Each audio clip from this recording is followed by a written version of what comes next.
I've had this camera for about 5 years. It has summited so many mountains with me, and it's seen pretty much the entirety of the United States. This is the Sony a6000, and in today's video, I'm going to go over my very long-term impressions of this camera, and if I still think, it's a good buy for a beginner. I'll be including probably about 100 sample photos, so, just keep an eye on the screen for that, and let's just get right into it, guys. So just some quick backstory. I switched to Sony in 2018. Previously, I was using a Canon T5 that I had had for actually about 5 years too. And I was just kind of getting sick of having just such a massive body that was so chunky and so ugly. And that eventually led me to discovering mirrorless cameras and subsequently buying a Sony. So from the very beginning, size and weight has been pretty much my main concern with cameras. And that is what led me to buy the a6000 in the first place. I mean, without a lens attached, you can see that this thing is absolutely tiny. It fits in your pocket, even with certain lenses like the Mikey 35 or maybe the kit lens. So yeah, it's tiny, it doesn't weigh that much, and it's just amazing. Now, tiny size and lightweight doesn't necessarily mean bad build quality. The body of this is made out of, I believe, magnesium alloy, which is a pretty heavy duty, very durable material, but it is still pretty lightweight. So you're not going to have any issues with build quality here. I mean, I've honestly dropped mine twice since I bought it. The first time, nothing was damaged, and then the second time, thankfully, the only thing that took a hit was the super cheap vintage lens I had on it. It just kind of exploded into pieces, but the camera itself is fine. And I mean, probably can't tell from the video, but this thing is actually pretty scratch free. There's a couple of nicks on the top here and then on the tripod plate, or tripod screw section down here.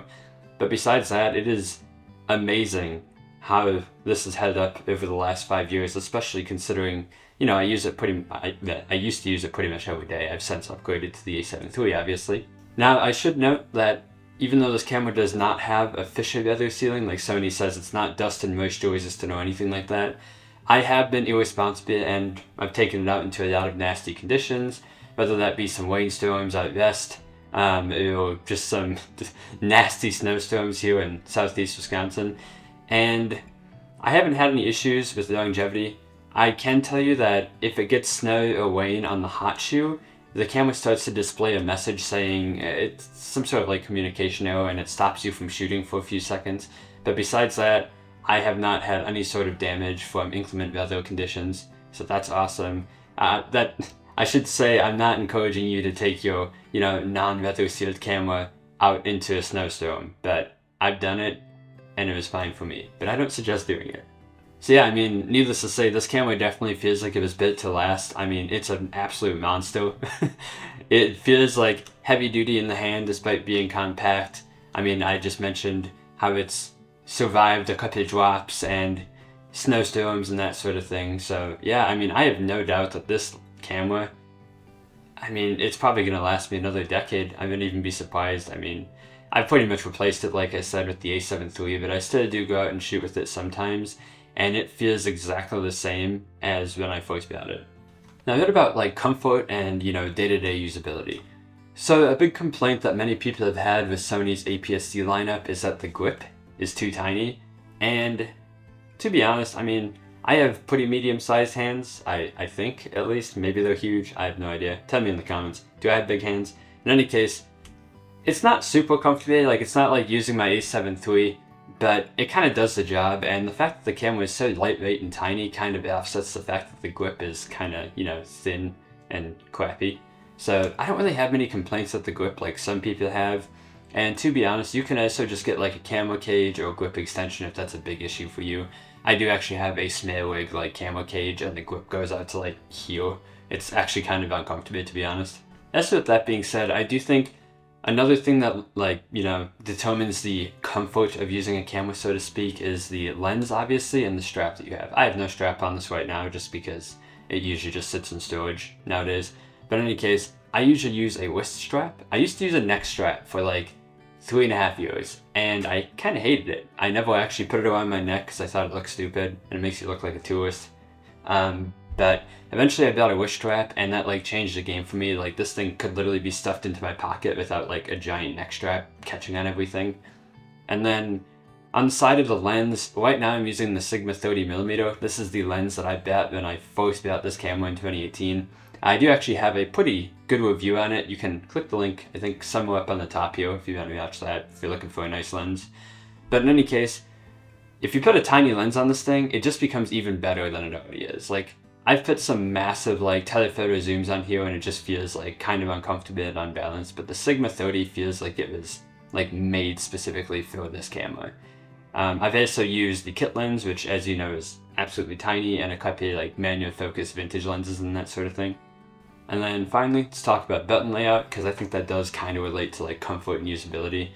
There's a good amount of buttons on here. Obviously you have the mode dial on the top where you can switch between different modes. You have this adjustment dial on the top, the custom button on the top, the shutter button obviously, and then on the back you have the button for the pop-up flash, menu, the AEI button, which you can customize. I have that customized to focus magnifier, which like zooms in on the frame for manual focus.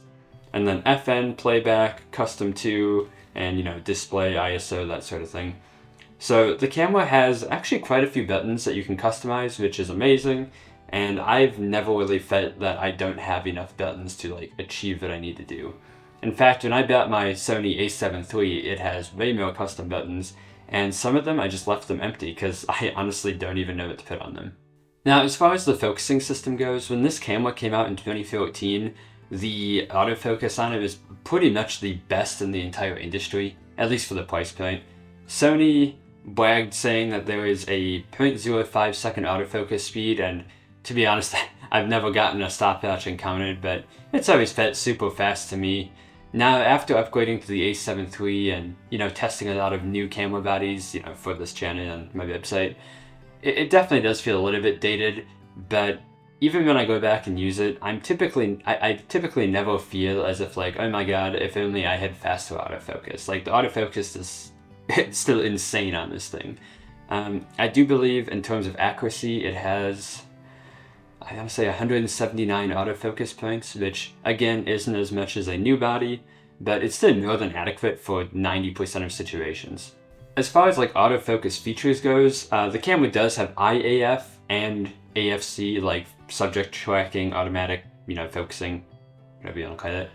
And I found that they work pretty fantastically. EyeAF can be a little bit hit or miss. I mean, it was pretty much brand new technology when this camera came out, so it's not always going to lock in focus perfectly. It doesn't work on animes, obviously. That's on Sony's, you know, newer bodies. But EyeAF, pretty decent. AF-C, like, you know, subject tracking is great. I mean, I've used this thing in the past for a lot of, like, fast action, like photographing, like moving vehicles or sports events, you know, that sort of thing.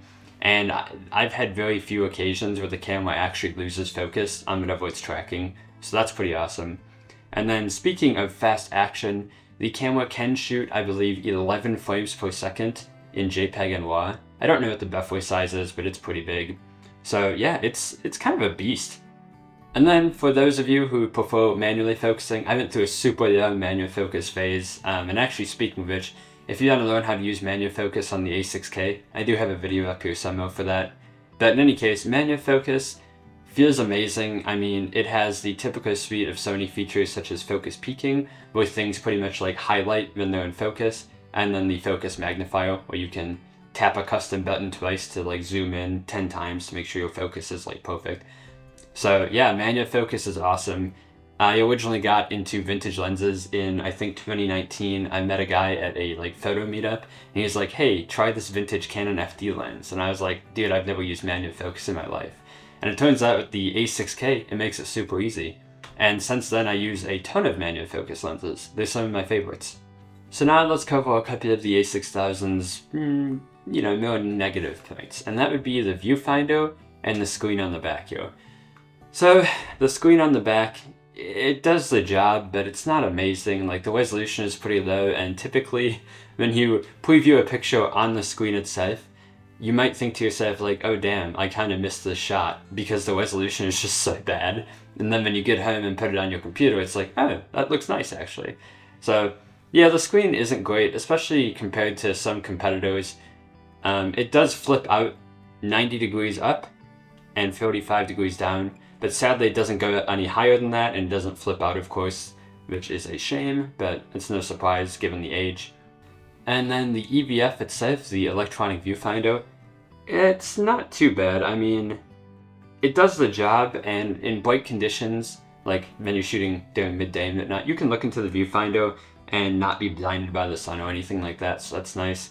It's just kind of like behind, like I remember testing some Panasonic cameras like way back in the day, and their viewfinders are like massive and like super crisp and clear. And Sony's always kind of been like, you know, infamous for having bad viewfinders, and obviously the Sony a6000 is no exception. That being said, I do like having an EVF. If you're watching this video and you maybe have a DSLR where you have an optical viewfinder, in my opinion, an EVF is 100 times better because you're seeing exactly what you're going to get out of the image, and you can also like preview images, change settings, that sort of thing. So the EVF kind of sucks on this camera, but it's still an EVF, which is great. Okay, now let's talk about the elephant in the room, battery life. So this is the Sony a6000's battery, and it's not good, man. So it is worth noting that my batteries are ancient. Like, I got most of them when I got the camera back in 2018. So, you know, there is some battery degradation there at play, but even brand new, I remember having to carry at least 2 or 3 batteries with me if I was going to be out for the day, because they would just die so fast. That being said, I did find through my years of using this camera that there are some ways to extend the battery life. The most obvious, of course, is, you know, turning it off in between shots. The a6000 like starts back up in like a second and a half, so if you turn it off between shots, you don't really have much risk of missing anything. That's not a big issue. And then the second, and honestly much more impactful thing you can do, is not use autofocus. And I know that sounds kind of stupid, but just avoiding AFC, like the continuous tracking mode, saves you a lot of battery, and, you know, using manual lenses will save you quite a bit too. I briefly went through a period for a couple of weeks where I pretty much exclusively use manual lenses, and I went from having to carry batteries with me to only using a single battery in each shoot. So battery life kind of sucks, but it is what it is, and it's not enough to make this camera actually a bad choice in my opinion. Oh, and a quick thing here, don't test Sony, but you don't actually need to buy the Sony batteries. You can buy off-brand batteries, and they do pretty much as good of a job for like a third of the price. You know, consider that a little trick of mine. So finally, we're going to get into image quality. So as you probably know, the a6000 shoots 24.3 megapixel images, which is pretty average. I mean, honestly, especially at that time and when this camera came out, that was a little bit higher than the comparatively priced like DSLR competitors. Nowadays, it's pretty typical. Like my a7 III shoots pretty much the same megapixels and that sort of thing. So I would say 24 megapixels is fantastic because it's enough to create like fairly big prints. You know, you can do like an 8.5 by 11 or something like that and not have like, you won't see the pixels in the picture if you print it or something. But yet at the same time, it still keeps the file sizes kind of down. I've noticed for shooting raw images, the file sizes out of this are typically between 25 and 30 megabytes. And if you're shooting JPEG, it's usually like less than 5 megabytes per picture. So yeah, good megapixel count that provides like nice images, but still keeps file sizes and like editing down. Now, as far as shooting in low light conditions, the a6000 is definitely going to be better than like a Canon T3 or something like that, but it's still not going to be like amazing. Like you're not going to be shooting at midnight with this thing.